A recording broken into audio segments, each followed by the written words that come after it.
The skies over the Middle East are once again veiled in smoke.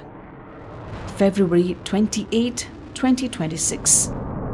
What was a shadow war for decades has erupted into the light as American and Israeli forces launch a massive, coordinated assault deep into Iranian territory. The roots of this confrontation reach back nearly half a century, born in the wake of 1979 Islamic Revolution. For decades, this was a conflict fought in the dark, through proxy groups like Hezbollah and Hamas, through Stuxnet cyber attacks that crippled nuclear centrifuges, and through the targeted assassinations of scientists on the streets of Tehran. It was a war of plausible deniability played out across the soil of Lebanon and Syria and within the digital ether. But in recent years, the shadows vanished. In 2024, direct missile exchanges shattered the old rules of engagement, leading to a 12-day war in June 2025. Those blistering airstrikes, known in Israel as Operation Rising Lion, did more than just damage steel and concrete. They killed senior leadership, including the head of the IRGC, and crippled Iran's infrastructure.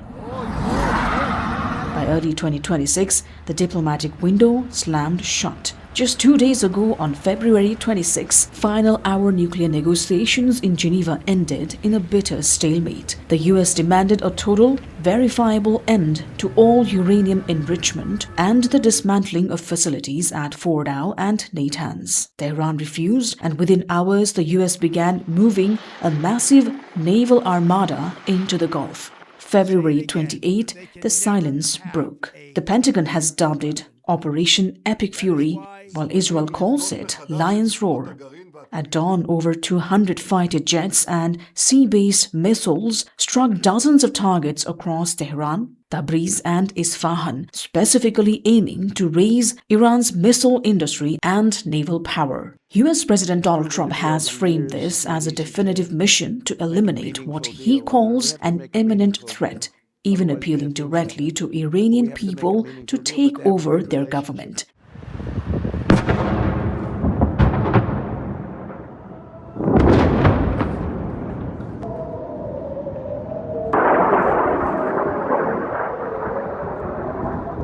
In the hours since the attack, Iran has launched Operation True Promise 4, firing waves of missiles at Israel and US bases in Qatar, Kuwait, and the UAE.